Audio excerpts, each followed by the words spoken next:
Well, hello out there in real country. It is high noon on this rainy Tuesday. You're turned into WMOQ 92.3 on your FM dial.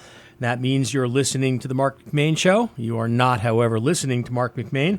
I'm Bob Furr, filling in for Marc on Tuesdays as he is seeking the Georgia State Senate seat. And we're now going to be going into part 3 of a 5-part series that I've been doing called Tuesdays 250 by 50s, where we're walking you through America's story 50 years at a time. And all that, of course, leading up to the big America's 250 birthday celebration coming up in just a few weeks. Part 1, we started out with the colonial era, 1776 to 1825, in the American Revolutionary War era. I used the analogy of a giraffe being born into the world, right? A giraffe gets dropped out of the mother onto its feet.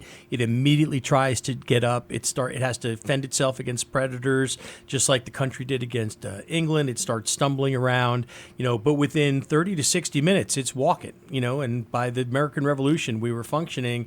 And then, typically within 1 to 2 hours, it's very comfortable on its feet. And within 10 hours, it's running with the herd, right? So I kind of felt like that. And we also saw in this era, especially the colonial era, the very first origins of what I would call the American character. Those things like the willingness to take risk, the desire for more, the disagreements over divisions of what would later come out. You could really, right from the very start, the colonial era, see the elements of what America is going to become. And a lot of what we're going to talk about today was, we want more. We're willing to take risks to get it. And we don't much care who we step on sometimes, or at least that part of our history, who to get it from. We're going to see a lot of that today. Then we moved into the next decade, and I switched the analogy there to a teenager, because now the teenager reaches our point in our life cycle where, we're trying to figure out who we are, and we're trying to figure out who we want to be seen by as the world. And specifically for America, the teenager got its driver's license with things like railroads and canals, changing completely where we could live, how we could move things, and such like that. And so now this part 3 we're going to go into is really continuing on that growth. It's a time of continued expansion, technological advancement, and now there's really a big turning point in American history where our influence stops being so much about filling in our borders coast to coast and starting to exert our influence and our presence on the world. So that's the journey I'm going to be guiding with you today. Traveling along with me, as always, is Chastity Stewart. Good to see you, Chastity. Missed you last week. Yes, absolutely. Always great to have Paul here, but It looks like you got a little sun. Did you go someplace sunny and nice? We did. We went to Panama City. Gotcha. Beautiful weather, beautiful water, so great trip. The kids had a good time. Awesome. Happy to be back. Happy to see you today. And love your lineup. This is great. Well, good to see you, and it's good to be back. So listen, I am going to jump on my soapbox here for a minute. We talked about, George Washington in his farewell address issued 2 warnings. And, we're seeing one of those warnings playing out right now today here in our own area. And another warning is going to play out in our story today. But the first warning was against political partisanship. And I'm going to get on my soapbox for a minute because I really have a deep love for our country and appreciation and understanding of it. And that's what makes me hate to see what's happening. Now, in fairness, as you're going to hear, it ain't nothing new. Like what we're seeing in American politics is nothing new. It's been going on since the very beginning, but that doesn't make it right. So I'm going to jump on my soapbox about something for a second. By the way, do you know where that expression comes from, Chastity, getting on the soapbox?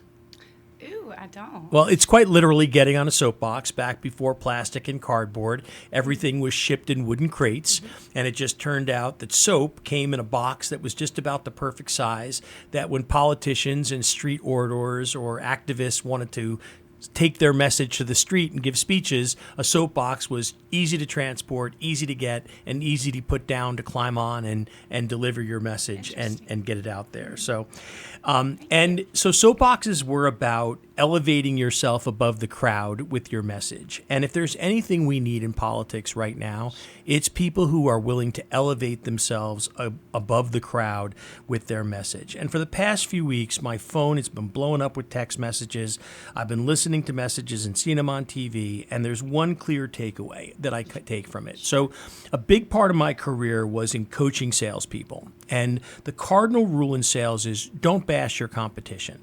Because what you say as a salesperson when you put down your competition is you are basically saying to the buyer, I don't care about you.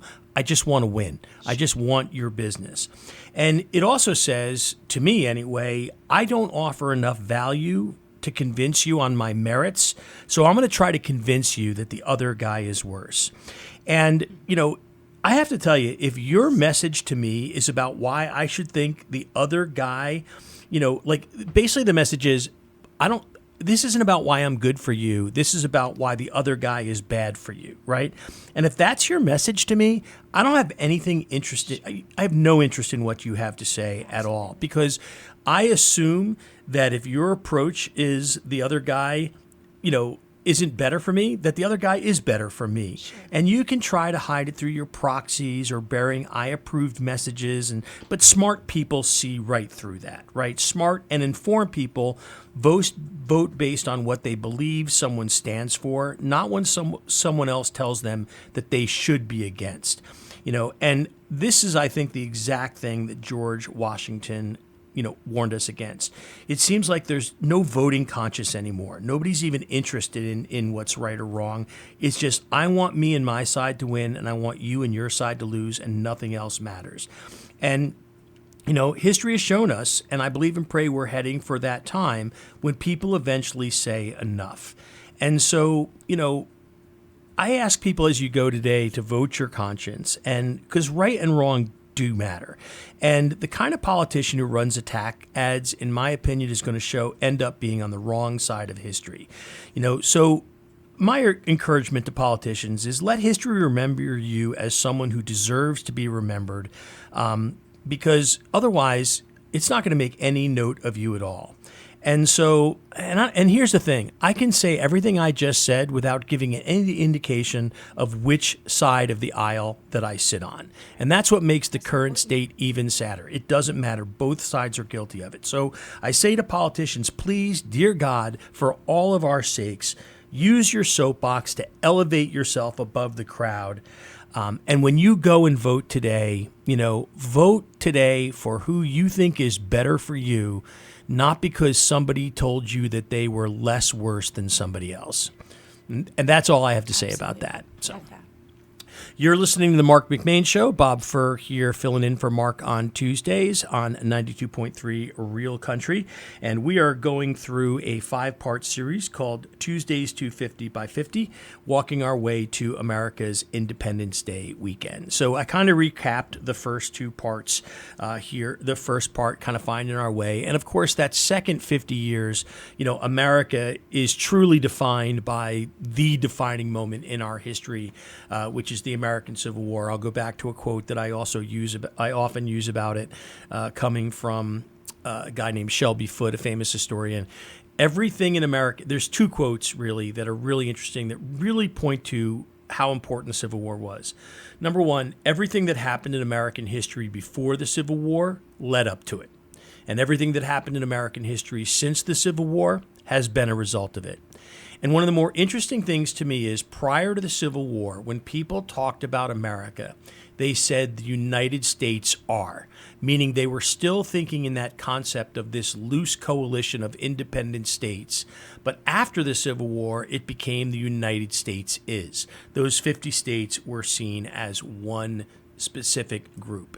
And in 1876, as our next chapter begins, that country is now getting ready to celebrate its 100th anniversary. Now, in the previous episode, we talked about how America is pushing west. Things are really being pushed against Native Americans.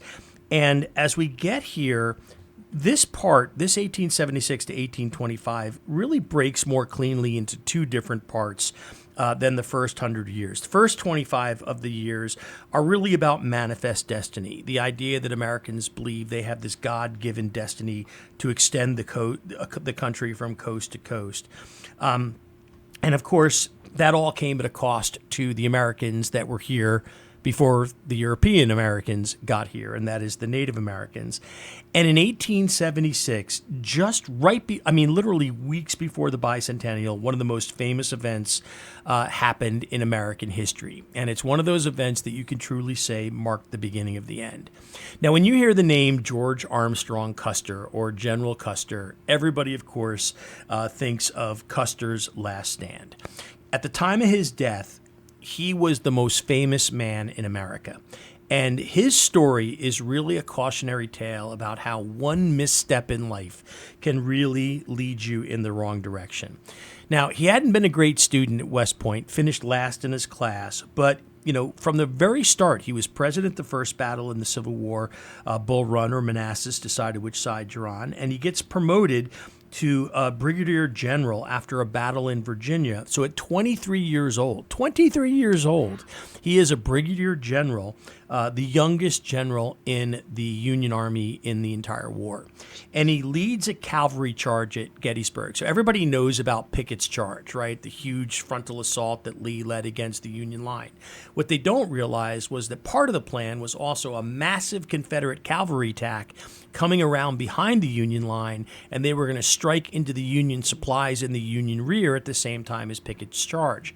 Well, Custer ended up leading the Union cavalry charge against this Confederate. And it was I forget what the numbers are, but we're talking tens of thousands of horsemen charging across an open field at a full gallop, firing at each other's sabers. It had to be one of the most unbelievable spectacles that the world has ever seen. And he wins that major battle. Now, this guy's got a flair for the dramatic, whether it's self-manufactured or circumstance or both. The guy has a way of getting, into the spotlight. So after the Battle of Appomattox, right before the surrender to Appomattox, he confiscated a racehorse from a Southerner, and there's this huge parade in in Washington D.C. after the war. It took 2 days for the entire what they called Grand Army of the Republic, the entire Union Army to march and be reviewed. And along comes Custer, and Custer was a really good horseman. Okay, now granted, this horse was pretty spirited, but just coincidentally, as the horse gets right in front of the viewing stand where Grant and all these, the President Johnson, all these are sitting there, the horse gets spooked, and now you have Custer with his gold locks, his resplendent uniform, galloping down the entire line of the parade, obviously making a huge spectacle of himself, right? So whether he did it on purpose or whether it was accidental, I don't know. We may never know. So let's get to the battle. So in 1874, let's take that back. So in the 1840s, while the Civil War is going on, we're fighting what's so-called Indian Wars as well, right? There's increasing conflict as America's pushing west. And after fierce fighting between 1865 and 1867, the Lakota Sioux are forced to sign the 1868 Fort Laramie Treaty. And what it does is it establishes that a very huge Lakota reservation, basically the western half of South Dakota, including the Black Hills, which were sacred to them. But it was asking them to accept a stationary life. These were nomadic people who moved around the land, and now we're asking them to adapt a stationary life, be reliant on government subsidies and supplies. And Lakota leaders like Sitting Bull Crazy Horse say, yeah, no thanks, I'm not part of that. So now you have the situation where you have these remaining bands of hunters and warriors who refuse to sign this, who are, out there in this territory. And then in 1874, Custer, same guy, leads an expedition in the Black Hills, and they discover gold. And that leads to future discoveries. And now basically this Treaty of Laramie is being broken. People are moving in, Deadwood, South Carolina. People are moving into the native territories. In 1875, the government tries to buy the Black Hills. It gets rejected by the Sioux. And so they issue an ultimatum, and they say to the Lakota Sioux, listen, by January 31st, 1876, report to reservations or you will be treated as hostile. And so lot of warriors under and Indians under men like Sitting Bull and Crazy Horse ignore it. And so the American government sends in the military to engage him and force this in. And this sets in motion this seminal event of 1876 that became known as Custer's Last Stand. And we'll jump into that when we come back from our commercial break. Bob Furr on the Marc McMain Show, filling in for Marc, 92.3. We're going to take a quick commercial break.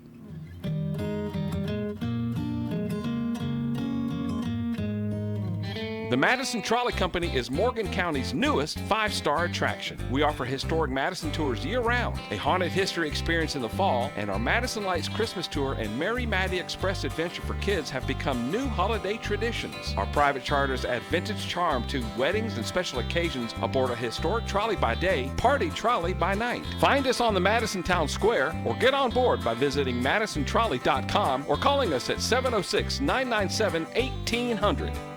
I chuckled at a cartoon that showed a news conference by a United States Senator who announced that he was divorcing his family so he could spend more time with politics. We may laugh, but the truth is many people make that statement every day.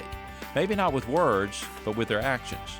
In fact, if a politician retires from his work to spend more time with his family, it becomes the lead story, met with cynicism on the evening news, while the one who rejects his family advancing his career is commonplace. God tells us we should work hard to the glory of God. But he has clearly shown that we must have priorities. A relationship with God first, and family follows that. What does your focus tell you about your priorities? The Bible says that we have brought nothing into this world and we can take nothing out of it. It's good to focus on the things that last, like putting God first, and then family, and then people all around us that God loves. This is Bryant Wright, speaking right from my heart. Visit rightfromtheheart.org and click television to watch our TV spots. I'm former Congressman Jody Heiss, and we have a critical runoff election coming up on June 16th, and I want to urge you to get out and vote for Marc McMain for State Senate. Marc is a solid and trusted conservative. He'll defend our constitutional rights, support law enforcement, and fight for Georgia families. But dark money groups are now attacking Marc because they know he is the true conservative in this race. So don't stay at home, and let's all keep the main thing the McMain thing. Paid for by Marc for Georgia Incorporated. It's official. President Trump has endorsed Burt Jones for governor. Burt Jones has been an incredible leader. This man has my complete and total endorsement, and I really want to see him win. Burt Jones is a trusted Trump conservative who's leading the fight to end Georgia's state income tax. He's going to make a great, great governor. You will be very happy, Georgia. Burt Jones has my complete and total endorsement. Paid for by Burt Jones for Georgia.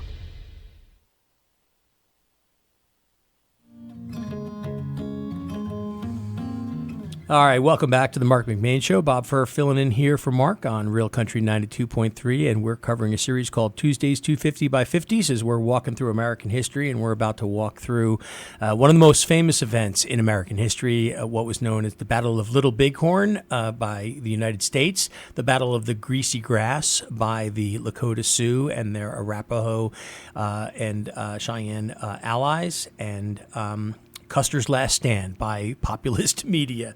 So long story short about this battle, you have this large group of Native Americans that are still out there ignoring the U.S. government mandate to move onto the reservations. They've had all these treaties broken. And so they're out in a part of eastern Montana that is traditionally where the Native peoples on the plains would go in the early summer. They would perform an important religious ceremony called the Sundance, and then they would engage in buffalo hunts.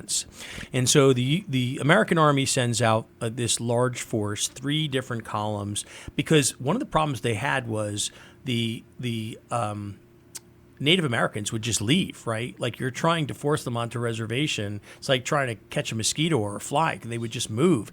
And so they send these 3 forces out to try to what they called a hammer and nail, or hammer and anvil. So Custer was supposed to be the hammer. He was going to drive them into the anvil, which was the rest of the force. But they're in this constant fear of the Native Americans getting away. And if the Native Americans get away, then the campaign fails. So Custer famously turned down bringing a Gatling gun, the very first machine gun with him, which obviously would have made all the difference in the battle, but it was heavy, it was hard to move, it was slow. So out of the fears like this. Long story short, he sends his force forward in 3 groups, him in front of the main group. They go in and they have about 210 men or so. And they are heading into a group that has about 8,000 Native Americans, about 1,500 warriors. And so the first group gets encountered by the Native Americans right away. They get forced up onto a bluff and a hilltop, and they're held under siege. So people say nobody survived from Custer's command. That's not true. The guys who ended up under siege on this hilltop actually survived. They saw the fighting in the distance. Basically what happened is Custer sends his men in down into this ravine, and they get attacked, and then it's on. And they were just so outnumbered. The Little Bighorn battlefield is one of the more interesting places to go in this country because unlike other battlefields where all the people are gathered into one cemetery, they buried the cavalry soldiers where they fell. And so you can really see how the battle unfolded. Groups here trying to escape, little groups forming pockets to fight until finally they're all clustered, up onto that hill. And of course, they are the final survivors up on about 41 men, including Custer, are all killed. Their bodies are mutilated, and, the army arrives the next day. So it was a great victory for Sitting Bull and Crazy Horse for the Sioux. But it was the very definition of winning the battle and losing the war, because Custer was the most famous man in America. Many of you have probably seen the famous Anheuser-Busch painting of him, in the yellow with the tassels and all that. It appeared in saloons all over America, just like the Boston Massacre portrait. Meanwhile, it's the eve of America's July 4th, centennial. And so now the Army just pushes everybody in, and in goes to bring about the beginning of the end for the Native peoples. You're listening to the Marc McMain Show here on Real Country 92.3. Bob for filling in for Mark with a special series called Tuesdays 250 by 50s, and we're walking through the next chapter, 1876. So now we move into. So we think we invented, chaotic presidential elections. Not so much. So Ulysses S. Grant was elected president in 1869. He leaves office in 1877. And the election of 1876 is an absolute mess. There's no clear winner between the Democratic candidate, a guy named Samuel Tilden, and a Republican candidate named Rutherford B. Hayes. And the outcomes in South Carolina, Florida, and Louisiana are unclear, with both parties claiming victory.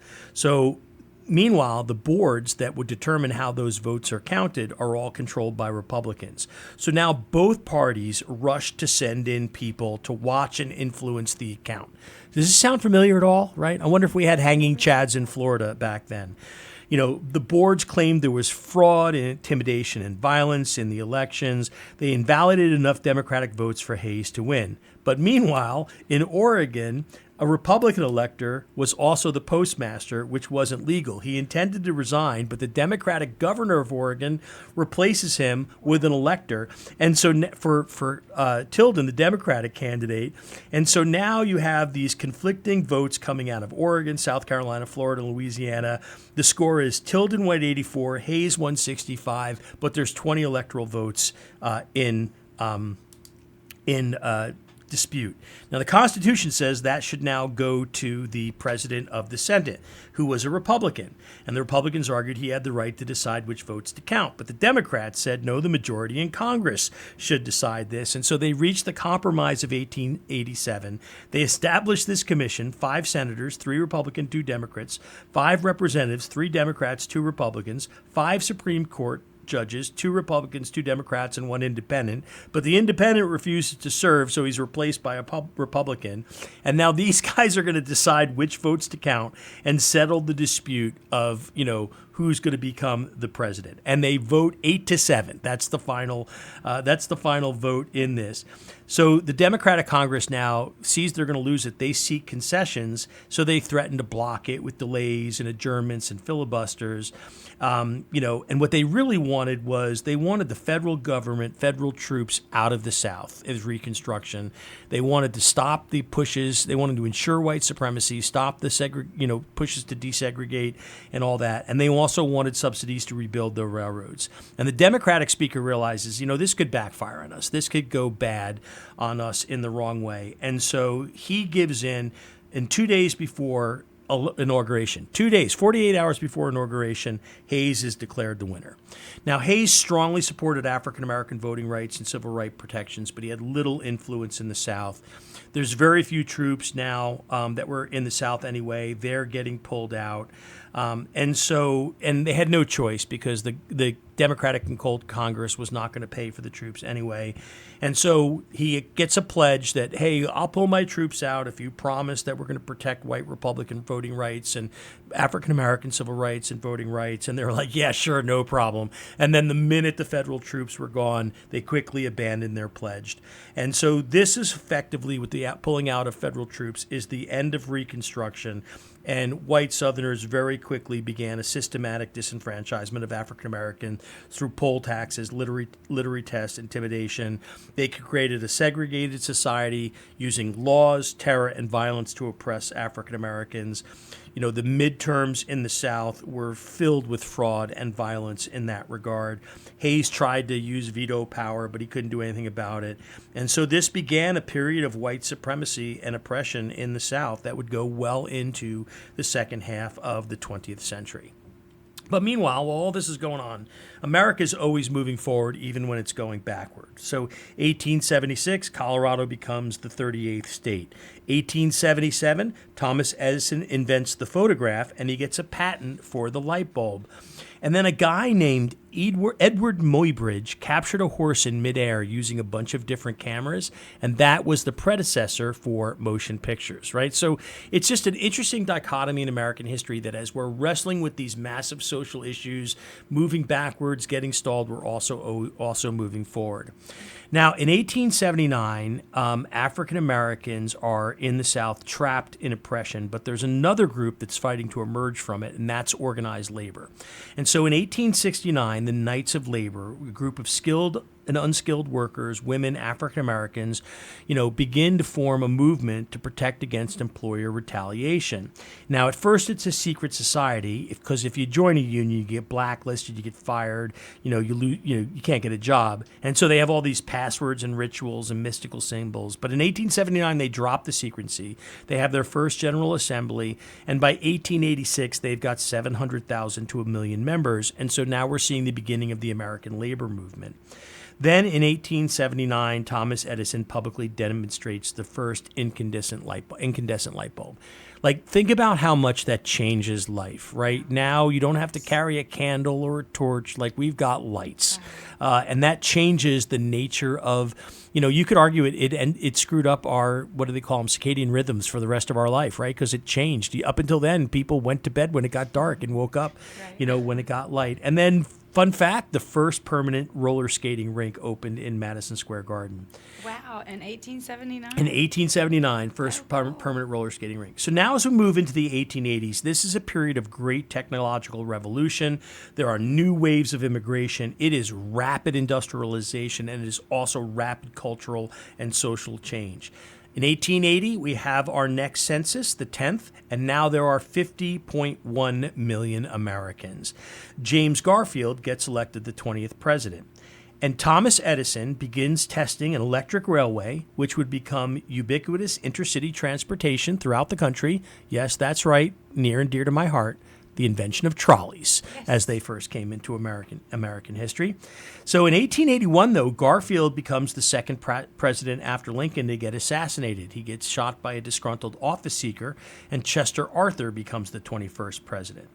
Meanwhile, that same year, it is still the Wild West out west. There's a famous shootout you may have heard of at the OK Corral with the Earp brothers and Doc Holliday, where they faced down 5 outlaws and killed 3 of them. And based on her experience during the Civil War, Clara Barton founds the Red Cross as we move into the new decade. So that is where we are here on Real Country 92.3 as it is time for a commercial break. Bob Furr here on Tuesdays, filling in for Marc McMain with a special series, Tuesdays 250 by 50s. And when we come back, we'll talk about a new wave of immigration shaping America's history.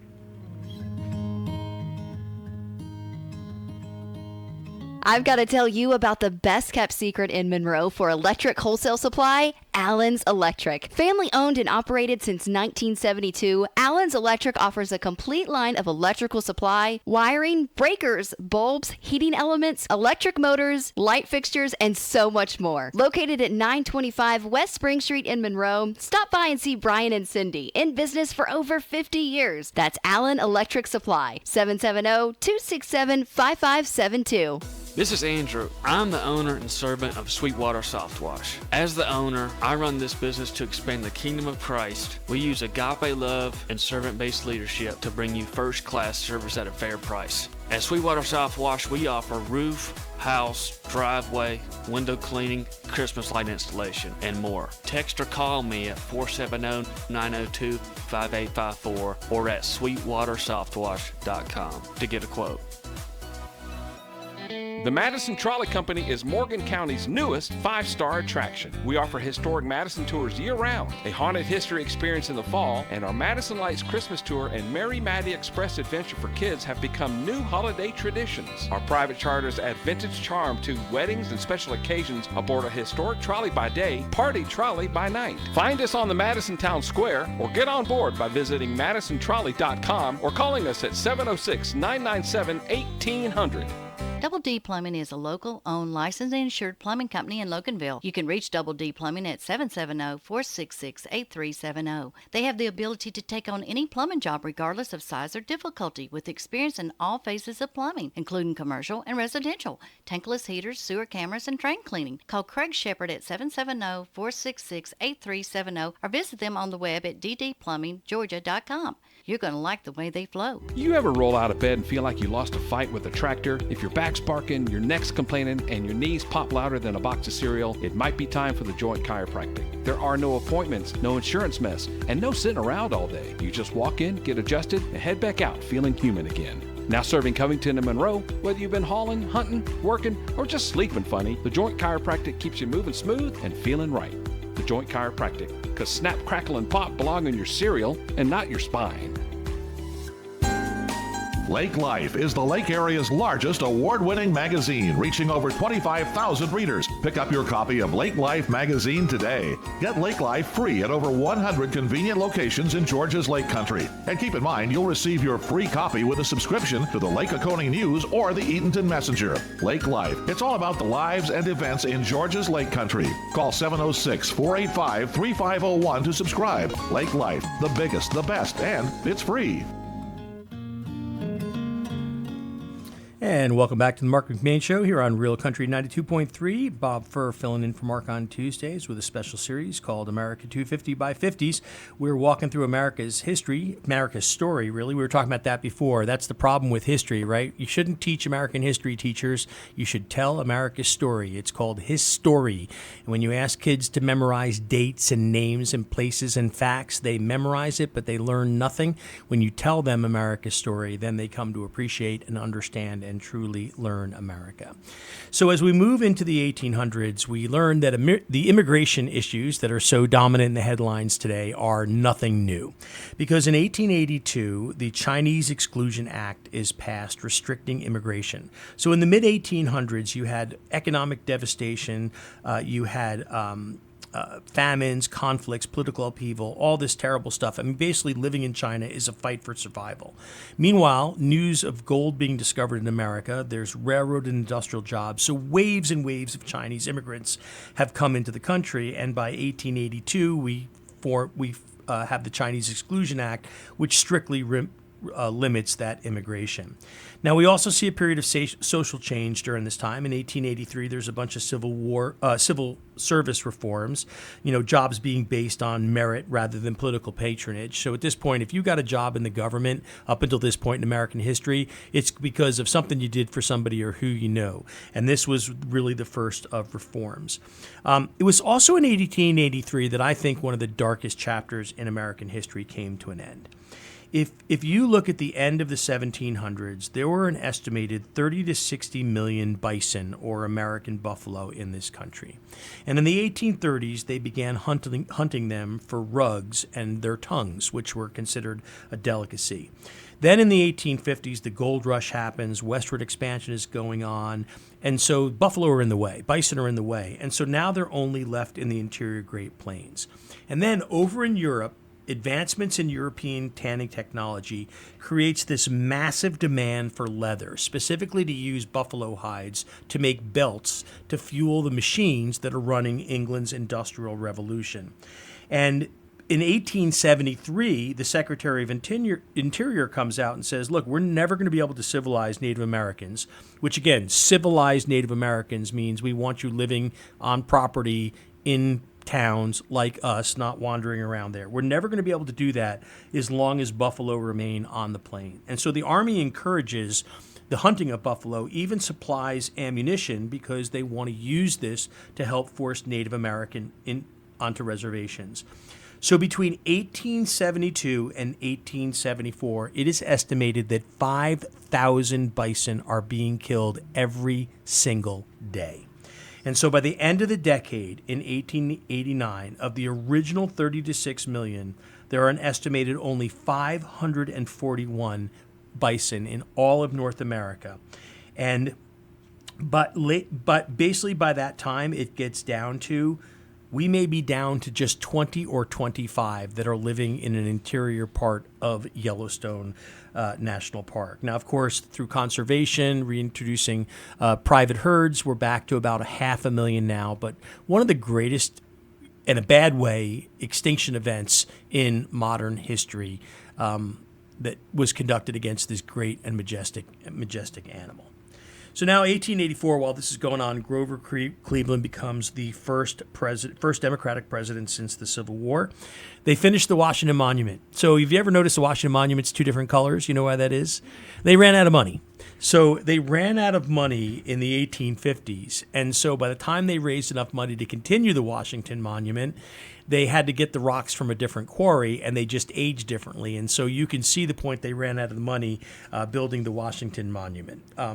This is where things now are really heating up between industry and organized labor.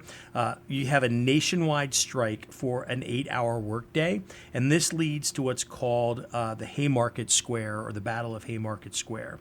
So this nationwide strike for an 8-hour workday, tens of thousands walk off their jobs in Chicago at the McCormick Reaper Works.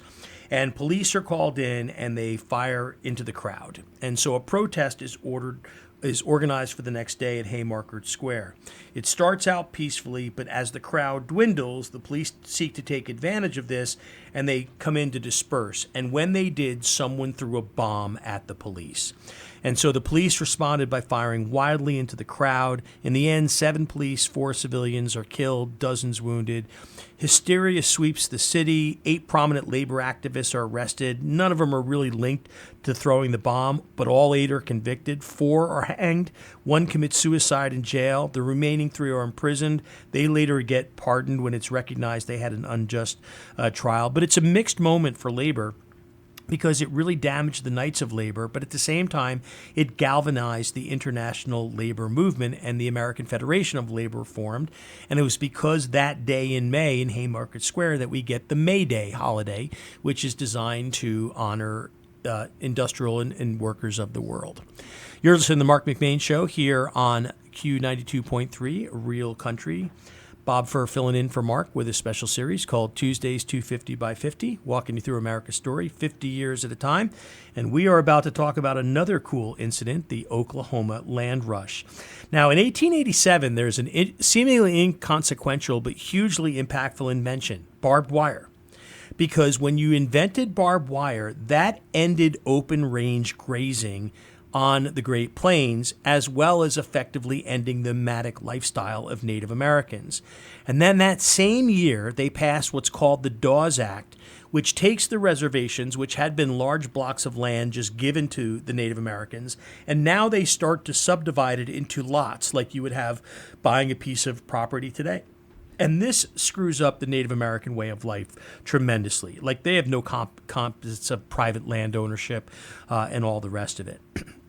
Now, in 1888, Benjamin Harrison becomes the 23rd president, and George Eastman Kodak, in Kodak's camera, revolutionizes photography.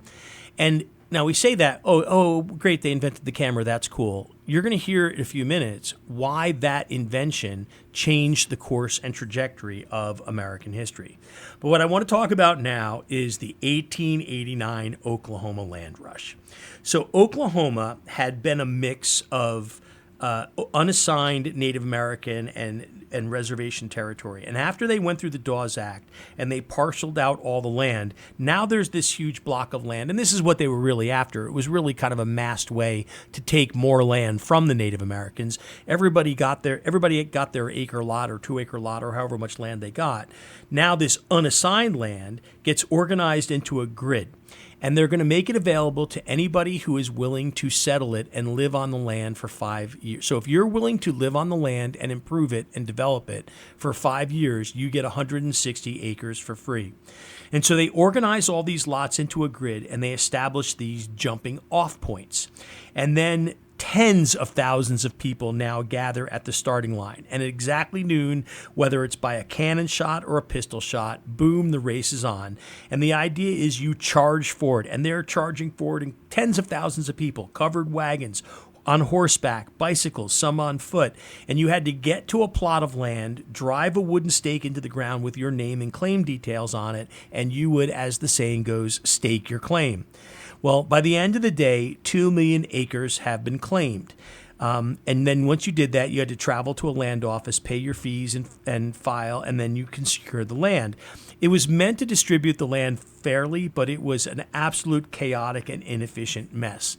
And the reason for that was these people, as part of the Oklahoma land rush, snuck onto the land the night before and they hid out. So rather than start from the designating starting point, they started from hiding there, meaning they got there sooner than they were supposed to, and that's the origin of Oklahoma's Sooners. So now, as the last year of the decade comes to a close, we add 4 new states. North Dakota becomes 39, South Dakota 40, Montana 41, and with Washington, we're now up to 42 states. So this is where we can really cut a clean break in this era in American history, because what we're looking for here is what we see is a transformative bridge between where the focus had been Western expansion here at home to emerging as a modern global power. Because in June of 1890, the U.S. Census Bureau officially declared the American frontier was closed. Due to widespread settlement, there's now no continuous unbroken line marking the frontier. It's interesting to me that Thomas Jefferson, the third president, who had orchestrated the Louisiana Purchase just under 100 years previously and sent Lewis and Clark to explore the land that he had purchased, predicted that it would take Americans 100 generations to fill the land that Lewis and Clark explored. It took us less than 4. So Idaho now becomes the 43rd state, Wyoming the 44th, Alaska, Utah, Arizona, New Mexico have all become territories.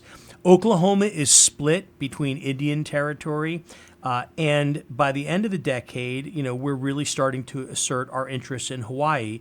So having previously purchased Alaska, having all these states and territories, we've now filled in America, right? We still haven't quite checked the box on Hawaii, but now we enter this period where we transition from filling in our borders to rapid industrialization, the urbanization move of cities, the rise of organized labor, and unfortunately, it's also a period of economic depression.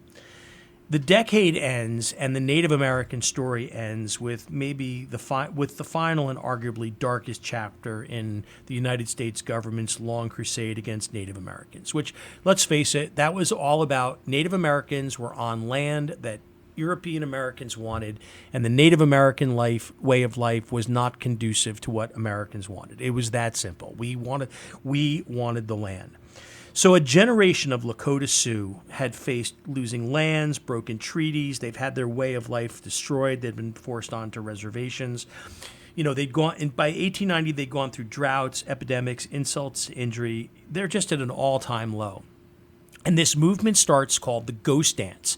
And the Ghost Dance is this belief that if you reject white ways, the belief was that the reason that they had lost everything was because they'd angered their ancestors by not sticking with traditional ways. And the belief was that if they would go back to traditional ways and that they would reject the white ways, that their ancestors would come back and recreate the world that they would lose, wiping out the whites. And this scared the crap out of people because, it was this spooky dance. So they collected a bunch of Sioux and they brought them to a place called Pine Ridge, and the Ghost Dance started, and they were trying to move in and disarm them. And at this same time, a fight broke out between a Native American and a cavalry trooper with the 7th Cavalry, Custer's 7th Cavalry, and a shot was fired. Nobody knows who, but in the end, between 150, 300 Sioux, nearly half of them women and children, and 25 cavalry troopers had been killed in what became known as the Wounded Knee Massacre,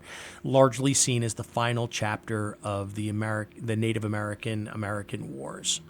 And with that, we'll take you to a brief commercial break. Bob Furr on 92.3 Real Country filling in for Marc McMain. We'll be right back with more of America's Story after these messages.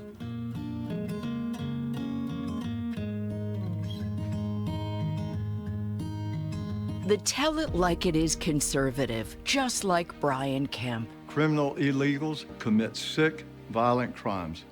So here's my guarantee to them. Do that when I'm governor, and you'll end up deported or departed. Rick Jackson, an outsider like Trump who doesn't owe anybody anything. You want to sit on your butt, binge watch Netflix, and scarf down Cheetos? Do it with your own money. A real-world conservative who will take on the woke left. If you're not old enough to drive or too young to vote, you're sure as heck too young to have a sex change. Rick Jackson, the guts to take on corrupt career politicians. If you've ever felt the system was rigged, that's because it is. It's a cartel, and I'm coming to break it up. It's time. Rick Jackson for Georgia. Early voting is open. Election day this Tuesday. Paid for by Rick Jackson for Governor, Inc. The Madison Trolley Company is Morgan County's newest 5-star attraction. We offer historic Madison tours year-round, a haunted history experience in the fall, and our Madison Lights Christmas Tour and Mary Maddie Express Adventure for kids have become new holiday traditions. Our private charters add vintage charm to weddings and special occasions aboard a historic trolley by day, party trolley by night. Find us on the Madison Town Square or get on board by visiting madisontrolley.com or calling us at 706-997-1800. McDonald's is putting value back on the menu.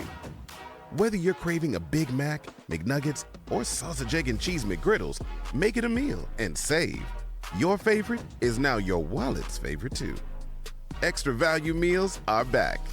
For $5, get a sausage McMuffin with egg, extra value meal, complete with a sausage McMuffin with egg, small premium roast coffee, and hash browns. Price and participation may vary. Promotion pricing may be lower than meal pricing. It's official. President Trump has endorsed Burt Jones for governor. Burt Jones has been an incredible leader. This man has my complete and total endorsement, and I really want to see him win. Burt Jones is a trusted Trump conservative who's leading the fight to end Georgia's state income tax. He's going to make a great, great governor. You will be very happy, Georgia. Burt Jones has my complete and total endorsement. Paid for by Burt Jones for Georgia. Welcome back to the Marc McMain Show here on Real Country 92.3. Bob Furr filling in for Mark, walking you through a series called Tuesdays 250 by 50, walking through America's history 50 years at a time, leading into the July 4th America 250 holiday. And we are in the Gilded Age of the 1890s. Now, Gilded Age has a nice ring to it. Oh, sounds great. It's actually a derisive label. It refers to a thin gold coating on the outside with a rotten core inside. So, I mean, basically, this is a period of unprecedented economic growth, technological advancement, dazzling wealth, game-changing inventions. But at the core is poverty and exploitation. There's a class system. There's political corruption. There's monopolies, labor unrest, right? So it's like kind of a house of cards type of thing. In 1890, we see the Sherman Antitrust Act passed. First time the federal government starts to make an effort to go after the monopolies and the dominance of business that we're seeing, and it's got real teeth. Then in 1890, we have another example of the written word really impacting American society. We saw this with Thomas Paine's Common Sense and American Crisis. Harriet Beecher Stowe writing Uncle Tom's Cabin. A Danish immigrant writes a book called How the Other Half Lives. And what he documents is what is life like for immigrants living in New York's tenements. And he documents these horrific conditions of poor sanitation, cholera, disease, high child mortality. And he does it. Remember, I mentioned that the camera was going to be an important invention. With the advent of flash photography, he documents all this with vivid photographs. And this starts a huge outcry in the country around this. And so now we start to see this moving. Also in 1891, America's game gets invented. Now, what is America's game? Well, baseball is America's pastime. It was first played here in 1845, based on rules in 1830s, but we didn't invent it. It's a combination of cricket and rounders. You know, baseball's talked about in an English book back to 1744. Football's often called America's game, but in fact it's just a combination of soccer and rugby invented elsewhere. In fact, the first football game was 25 on 25. It was just a combination of soccer and rugby. The game was called mob soccer. No, the first America's game, the game that Americans invented in the winter of 1891, a Canadian physical education teacher in Springfield, Massachusetts, was looking for something for his kids to do. And so he invented the game of basketball by hanging two peach baskets on posts. And a few months later, those two teams played the very first basketball game. Two students played in front of their parents.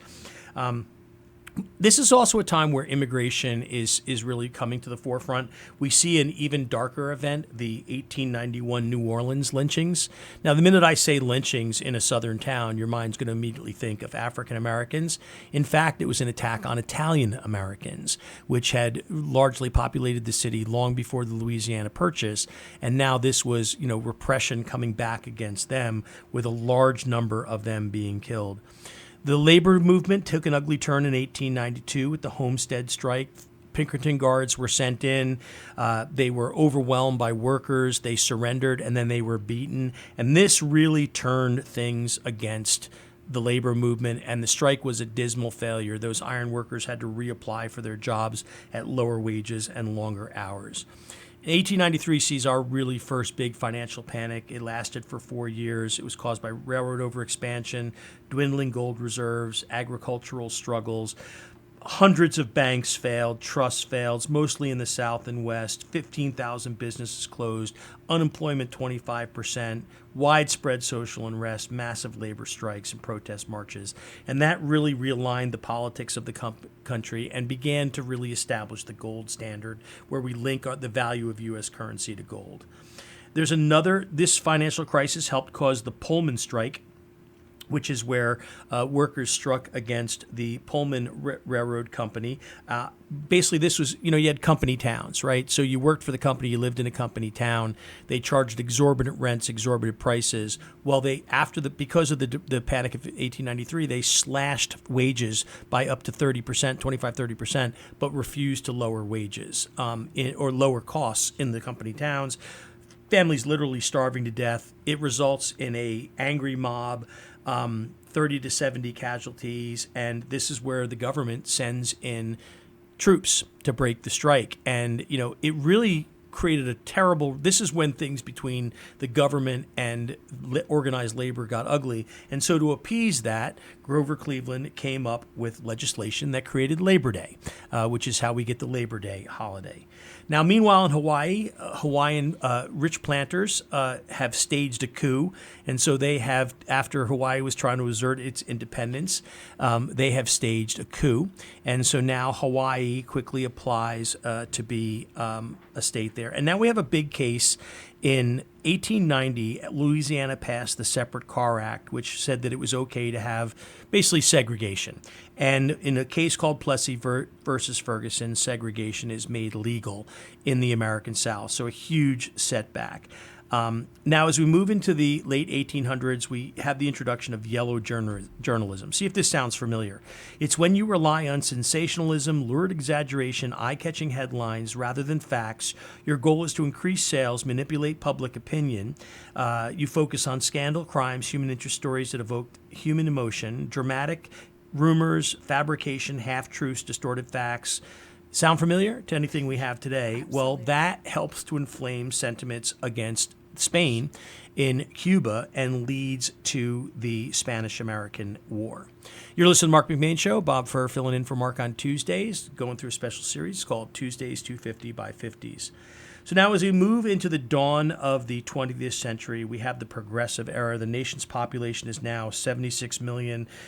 The era is characterized by rapid industrialization, waves of immigration, huge technological milestones, the transformation of labor, civil rights, urban living. Hawaii gets formally organized into a territory. U.S. Steel gets founded as the nation's first billion-dollar company. Oil is discovered in Texas. And William McKinley, the president, is assassinated. He is succeeded by a guy named Teddy Roosevelt, who you don't get more American than Teddy Roosevelt. The guy grew up scrawny, sickly, nearsighted, and at 12 years old, he started this physical regimen of working out and sends himself to the presidency. One of the saddest stories in American history, he was an assemblyman in New York when he got called home because his wife and mother were both sick. And both his mother and wife died on Valentine's Day and really set him for a loop. But he becomes the president, signs the Panama Canal Treaty, and the Panama Canal construction is now underway. And he really extends the Monroe Doctrine to include the Caribbean. He is immensely popular. He's a conservationist president, and he really establishes numerous national parks and monuments. He negotiates an end to the Russo-Japanese War, and so he really becomes an immensely popular president. In 1907 and 1909, he sends the Great White Fleet, an armada of 16 battleships around the world. This is now really establishing us in the Pacific and really establishing us on the world stage. Now, in the 1910s, we move into more of a really progressive era. This is where we see the movement of women's suffrage. The Prohibition movement comes into play. And, of course, we have the First World War. So the First World War unfolds over in Europe. We stay out of it for a long time. Everybody knows about the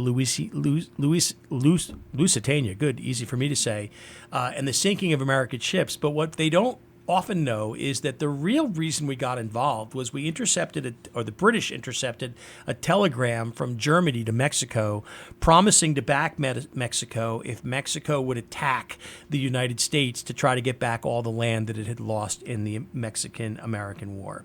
So the war ends. We win the war but lose the peace. We get involved in 1917. We're only there for about a year, but the peace terms that we dictate lay the ground for World War II.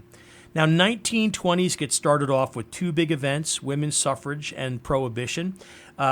It started the new day.